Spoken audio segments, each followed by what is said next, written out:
Welcome clients and guests to my channel. I'm Jason Serro and I'm a licensed professional counselor. My videos are designed to educate and empower you to make informed decisions about your mental health. Clients and guests, welcome to another episode of Jason Serro Talks. Today, you will be listening to Dr. Jon Kimpton, Ph.D., a licensed neuropsychologist who works both in the schools and in private practice. Dr. Kimpton and I have collaborated on several clients through the years, and his work ethic, attention to detail, and professionalism is second to none. He is the clinical neuropsychologist I refer to when clients of mine ask for recommendations for a neuropsychological evaluation. An evaluation includes providing assessment, diagnosis, and treatment across the lifespan for people of all ages. I hope you enjoy our interview and find it useful for yourself or someone you may know. Please subscribe if you haven't already, like the video, and don't forget to put the notification bell on so you know exactly when my next video comes out. Without further ado, Dr. Jon Kimpton. Dr. Kimpton, thank you so much for joining me today. I know what you're going to say today is going to help so many people.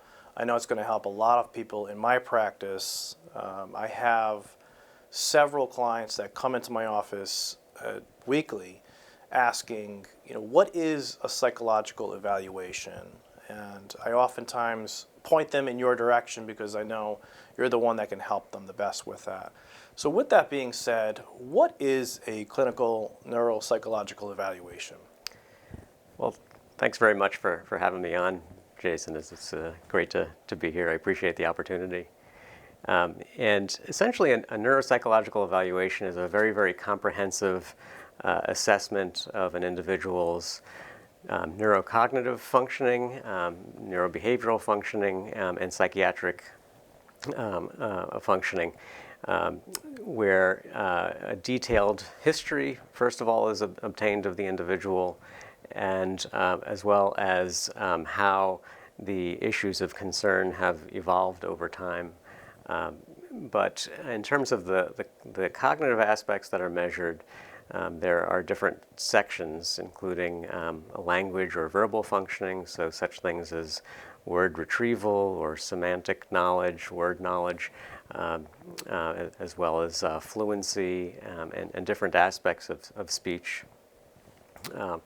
And then another section is memory functioning in terms of how an individual is able to take in information, how they learn and organize information into mind, as well as how they're able to retrieve it, both in verbal and visual domains and other ways.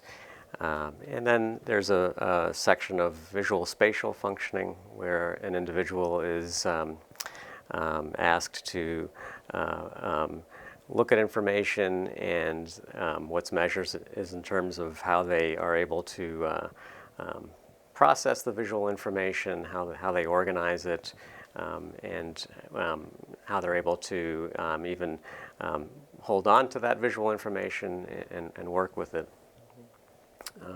And then there's a section of attention and executive functions and concentration, and also fine motor skills and planning and sequencing ability. But as part of that evaluation also, various aspects of whatever emotional issues might be presented as a concern are also assessed.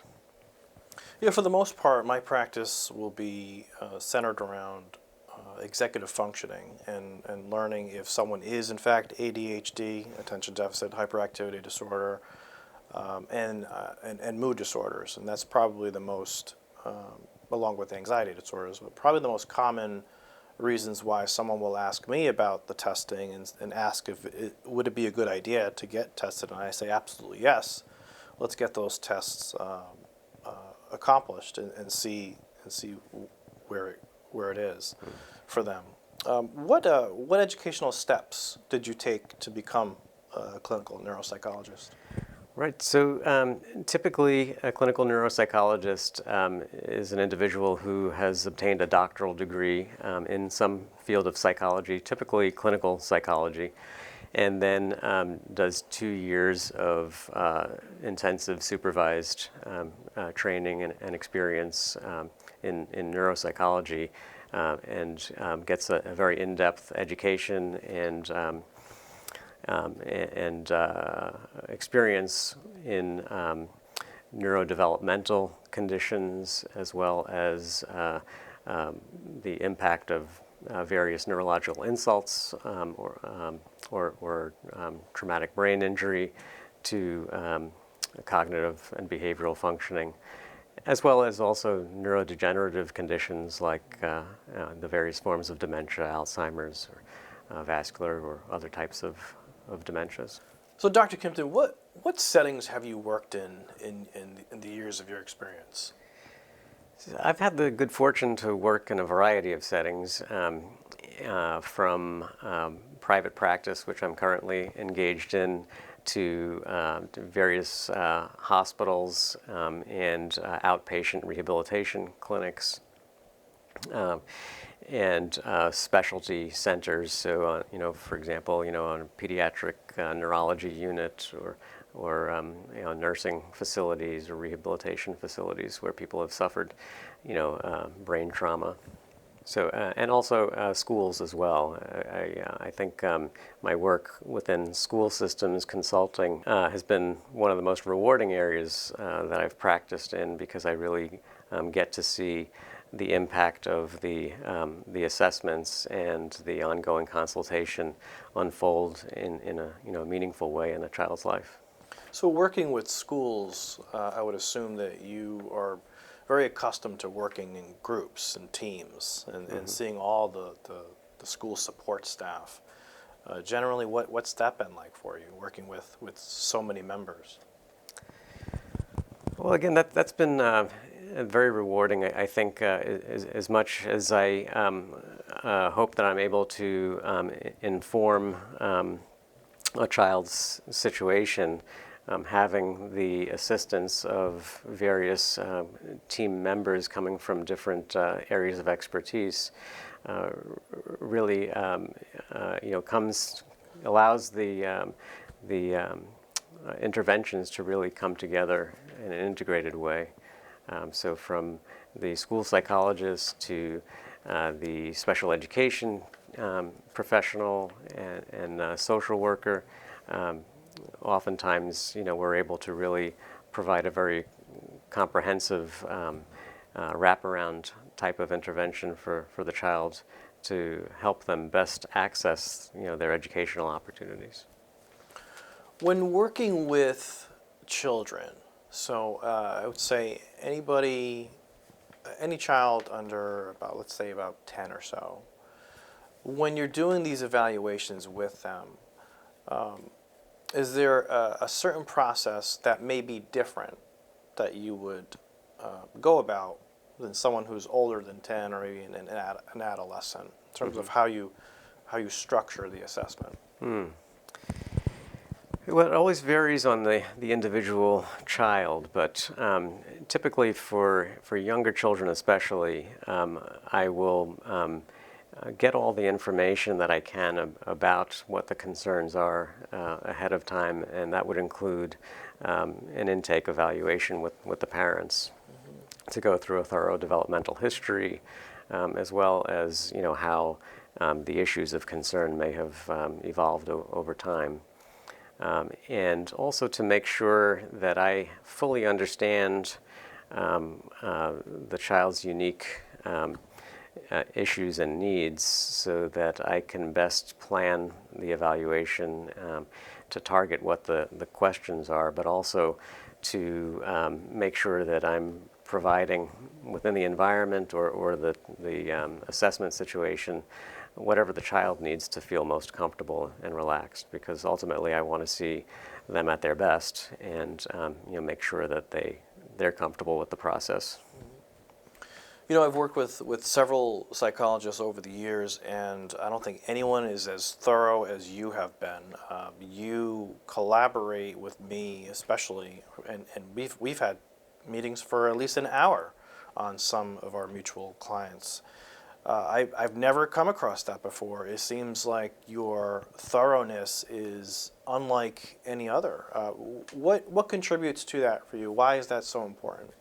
Well, thank you for saying that, and let me say too that I've really appreciated our conversations about our mutual clients. So I really feel that the most information that I can gather, and the best information that I can gather, helps me to really start to understand an individual, whether they're a child or an adult, their particular life story.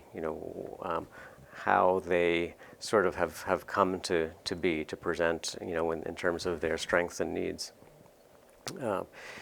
So I feel that that is such an important part of the evaluation. I mean, certainly the testing itself is very important, and that's why we're doing the assessment, to gather that information. But to put it in context is really important. So to stand alone as a test result isn't as impactful or meaningful without the context of the individual person and those who know the person well from various perspectives, professional or family, provide that context. So you gather all of that information from various professionals, the parents, doctors, school personnel, and you put all of that data together in a comprehensive look. So as far as the strength-based approach that you have, I noticed that when you talk a lot about, there's a pretty big section there of really the positive attributes, which I think is so important to the child in recognizing that. Is that just part of your overall picture of the child?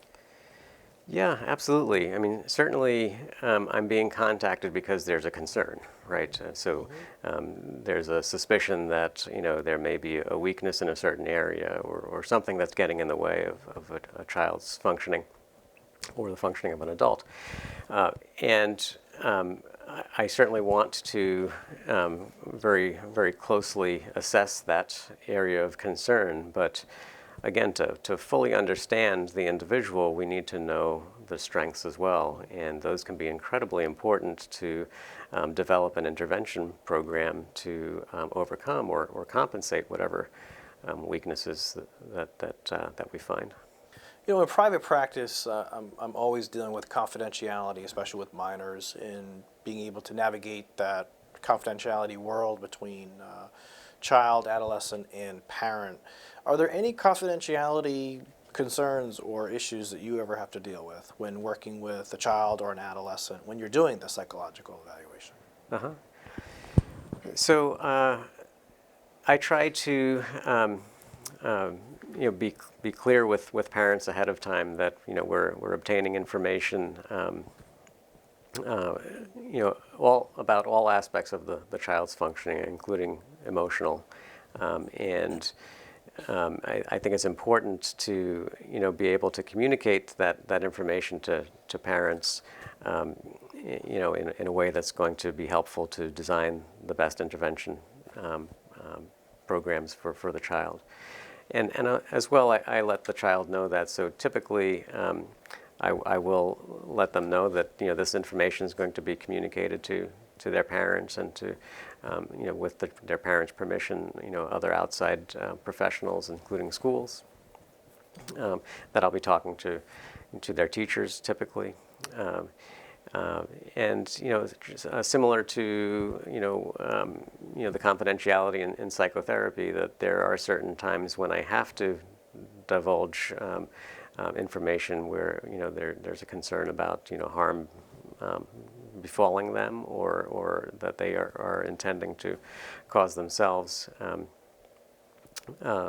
So whenever there's an issue or a question that's asked that they have some discomfort about, I encourage them to talk about it ahead of time so that we can really process how that information might or might not be communicated. And I think I've seen that translated in your evaluations when, the way I interpret it at the end, when you give your recommendations, you'll often, I think, take that information that you get and put it in terms of, family therapy might be recommended, or a certain type of therapy, maybe like a cognitive behavioral therapy, or a group therapy. You always have some really good recommendations. And oftentimes, that's a good point. Oftentimes I will get much more specific in terms of the recommendation verbally with the parent during the feedback session of the evaluation, and be mindful of where the report may wind up. So for example, if I know that the report is going to be in an educational file, then I may couch the recommendation in a certain way to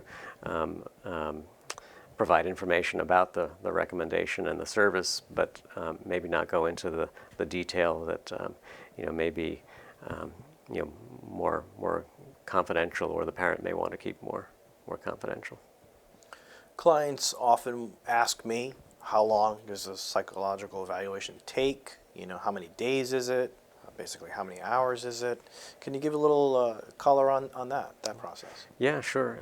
It will depend on the individual, but there are some general estimates. Typically, for a child, a comprehensive neuropsychological evaluation will take about 6 hours of in-person test administration and interviews. And that is broken up based on the child's ability to sustain their engagement and keep their stamina going. So for some children, I've had to break it up into hour-long segments over different days. Others, especially older, teenagers, are able to do it all in one day with a break for lunch, so that it typically, in that situation, might parallel the times of a typical school day.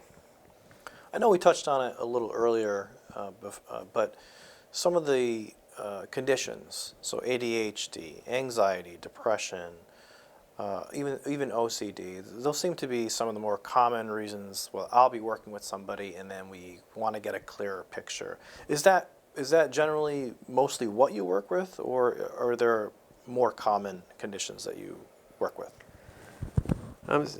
Certainly, those are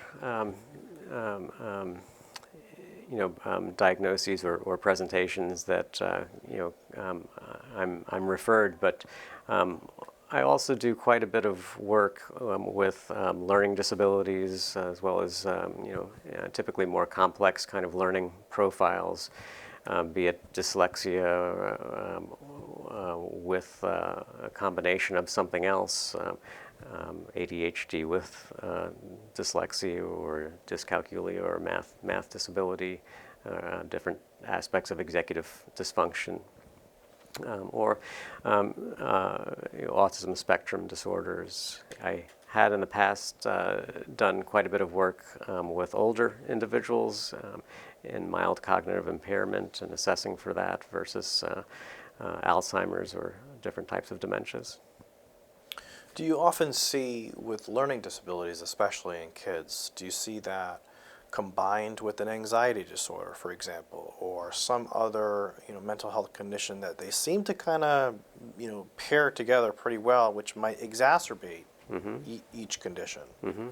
Yeah, that's a really great point. That oftentimes a young child, typically reading challenges, for example, are experienced, as early as first grade, and they begin to see that they're not meeting with the same accomplishment as their classmates are, and just naturally, that might breed some negativity, which could be dealt with by the individual child in various ways, from a negativity towards school in general, a belief that they can't be successful, or withdrawal from academic experiences, or efforts to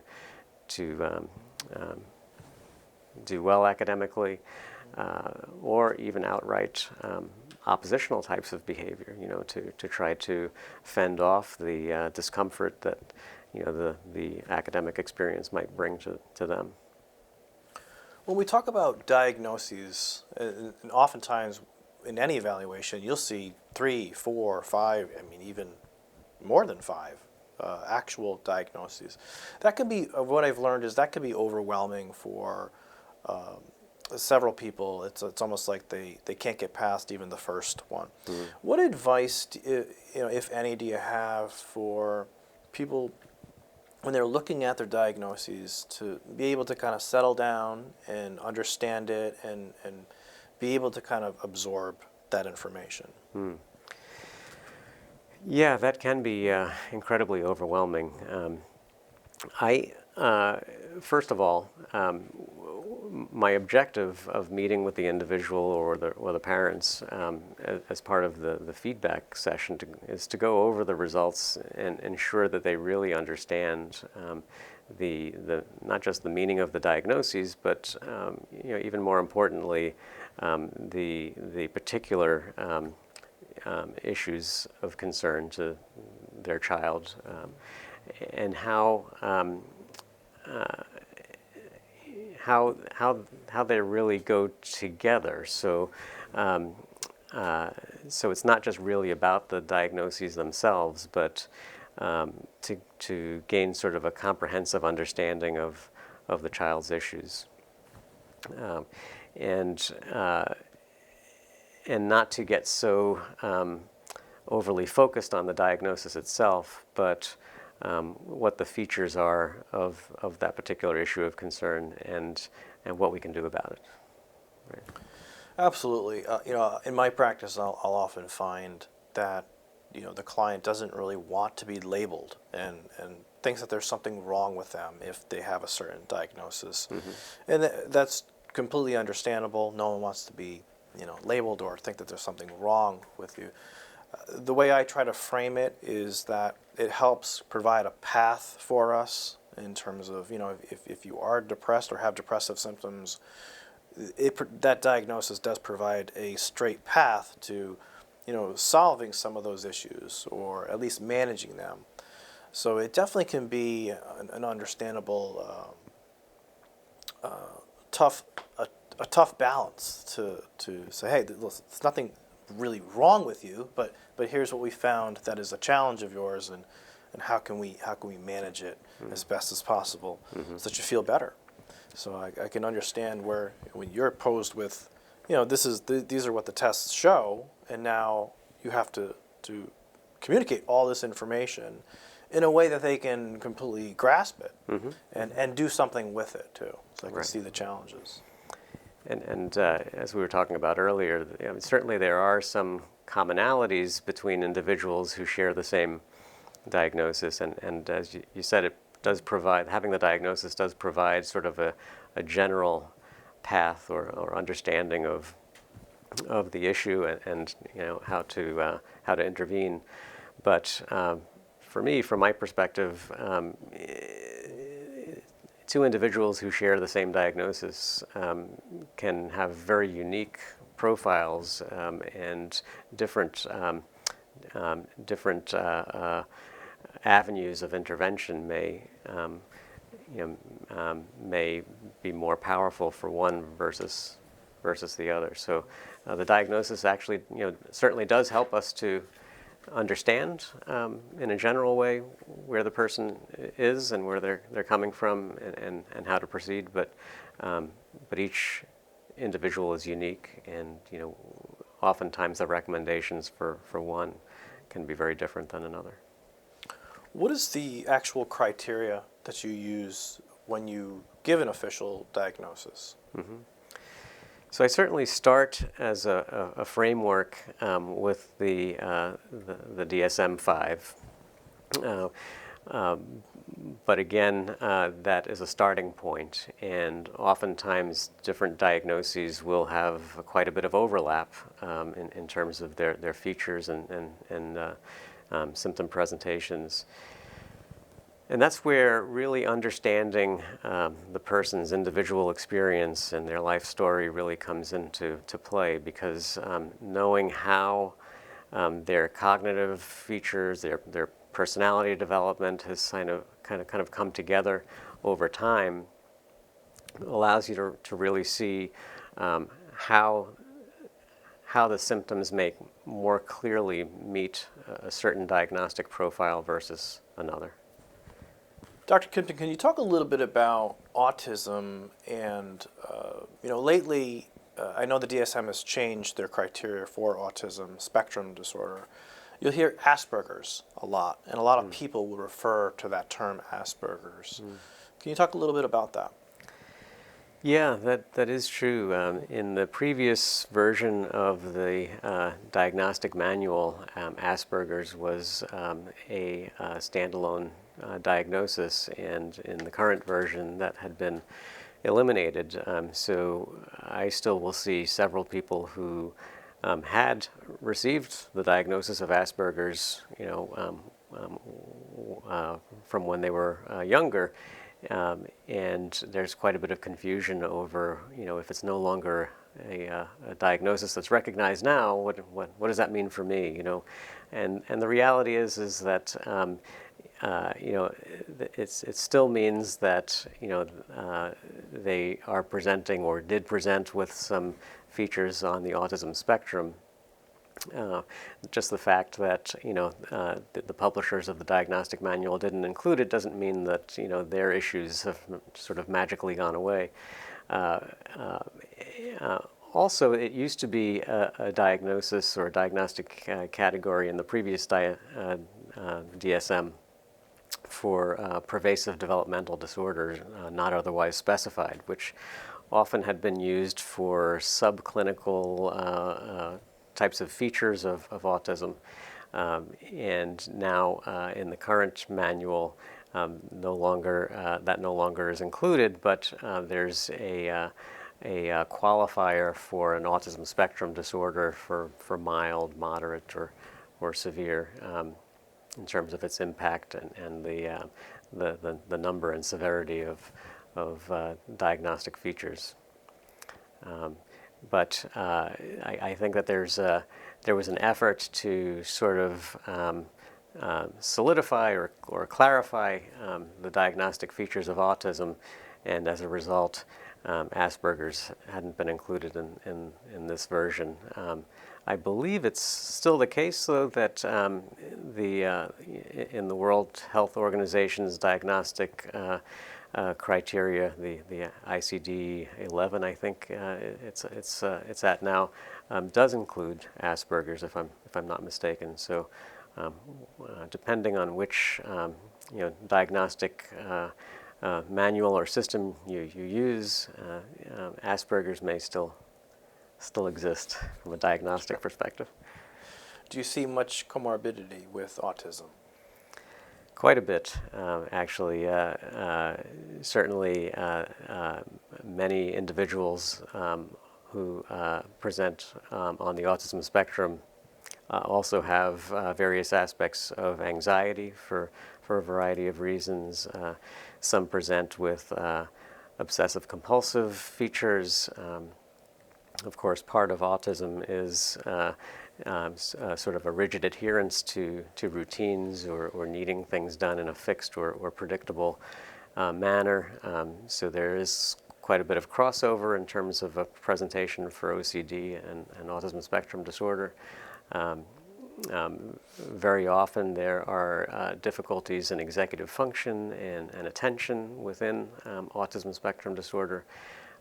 But a very careful analysis of the individual's experience really is necessary, because in autism there's typically a hyper-focus on particular areas of interest that the individual might have, and that might look like inattention or difficulties regulating their attention or focus, when in fact it really involves more of the preoccupation and intense interest that's inherent in autism.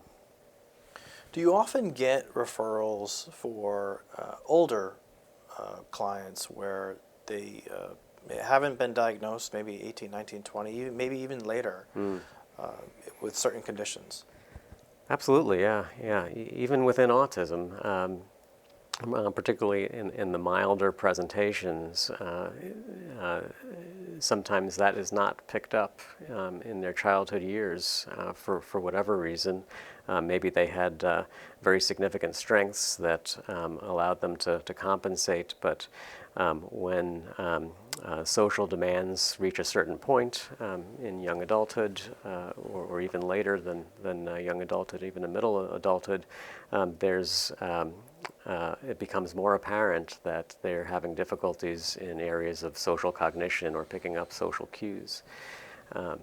Also within ADHD, particularly in individuals who have certain cognitive strengths, they may have been able to meet the demands to attention and executive function throughout childhood, but in college or after college, when they're embarking on their careers, they have greater difficulty given the demands that they're faced with, and it's recognized at that time that they do certainly meet the criteria for ADHD, but at a milder level or within the context of different strengths that allowed them to be successful up to that point. I'd like to move to medication. And in my practice, medication can be a polarizing intervention. It usually seems to be two camps. One camp that will say, I absolutely reject medication in all forms for various reasons, and camps that are okay with medication, or at least trying it. But it just seems to be a very polarizing topic. When you're doing your evaluation and medication enters the equation, can you provide a little bit of analysis on that?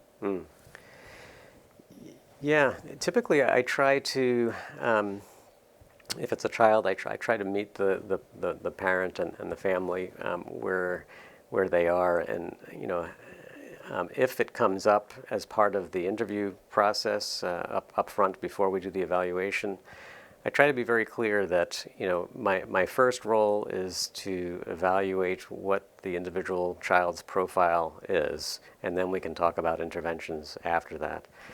But I'm also of the mind that an intervention is only going to be as effective as the people who may be open or not open to it. So I make it very clear that I can provide you with recommendations, and indeed it might be my responsibility to let you know of the whole host of different interventions, and then it's up to you to determine, and I will certainly provide you some guidance if you would like on what I think about the interventions, but I need to let you know from a professional responsibility standpoint the full array of different interventions, including medication, that may be helpful. I think that certainly addressing all the concerns about medication up front is very important, and presenting the good and the potential adverse effects is also very helpful. I mean, for any individual to make an informed decision. And I've certainly have seen many people who have been very reluctant to consider medication, but I've also seen people who maybe go to it prematurely without really fully recognizing the different factors that may be contributing to the presenting concern. Have you seen any difference in the classifications of, let's say, ADHD drugs, for example, like stimulants versus non-stimulants, in terms of, when you gather the history and you learn what medications they've been on or are on, do you see any differences at all? Any distinction between the two classifications that you've noticed? Well, I think that, not being a prescriber myself, my sense is that for ADHD, for example, the stimulants are typically still a first line of treatment in terms of what might be considered for a trial medication. unless there's some complicating factor. So, maybe if there's, a known cardiac issue, for example, a stimulant wouldn't be considered the first line because of its safety. But I think typically I'm still seeing that stimulant medication is the first go-to for prescribers. I think I have certainly seen medication, be a game changer for some individuals, and in others, I've seen situations where the medication is tried and there's not a lot of close follow-up to see the positive effect. So I, in any case, when it's considered to do a trial, I like to see very close assessments of its impact, both positive and negative.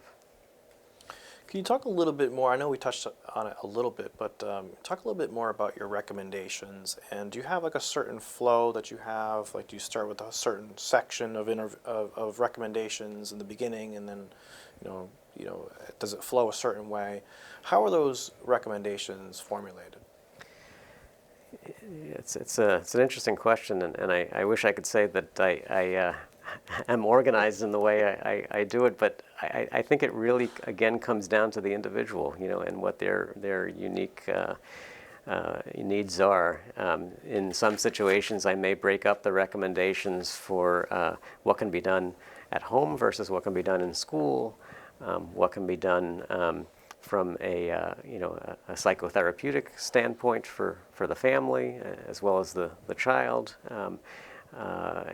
or even what might be salient for the individual if they're an adult to do for enhancing their success on the job. So to answer your question, I guess that's a long-winded way to say that it really depends. It depends on the individual and their presenting issues.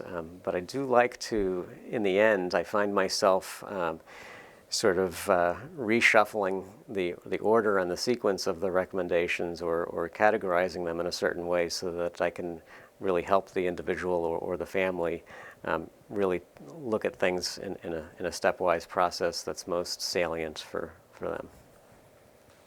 Taking a step back a little bit, is there any advice that you could give me that I could give to my clients, especially my younger clients, when I talk to them about the psychological evaluation, like how I can ease a little bit of their anxiety? In other words, what can they generally expect from you, especially when they first meet you, and about the test, so that I can kind of help ease their mind a little bit?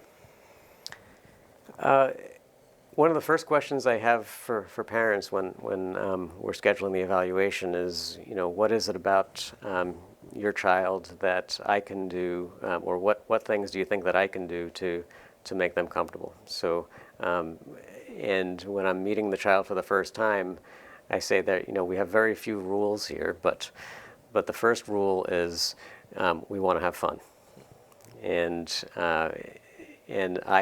I make it my goal that everybody who leaves here has a smile on their face.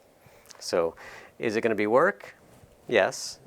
Might it be sometimes monotonous and not the most interesting? Absolutely.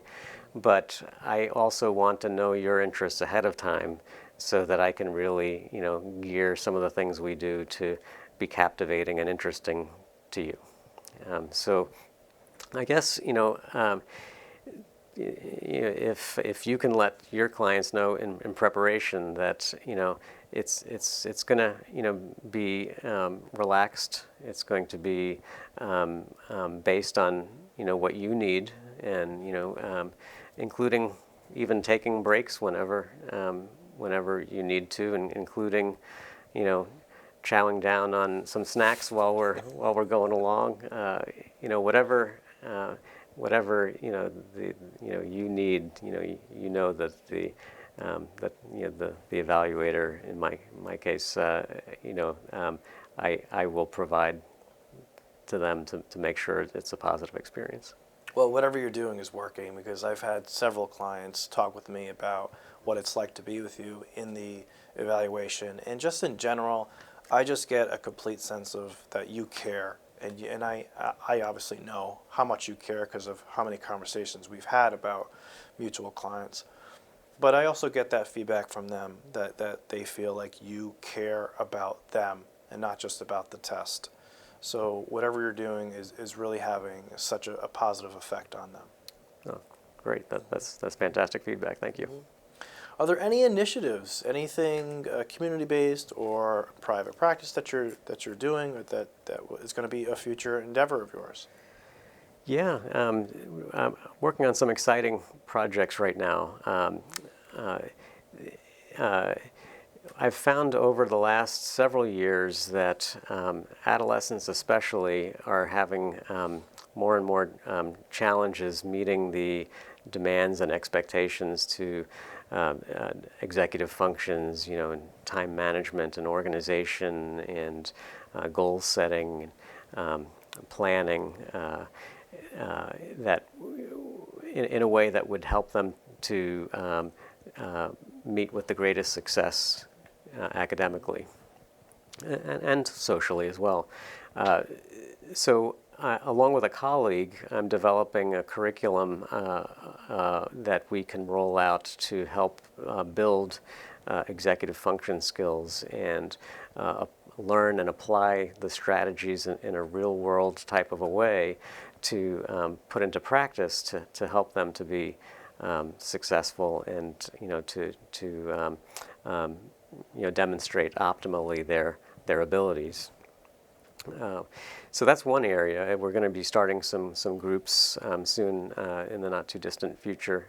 So we hope to get that off the ground and work with parents and schools and pediatricians to provide that that service.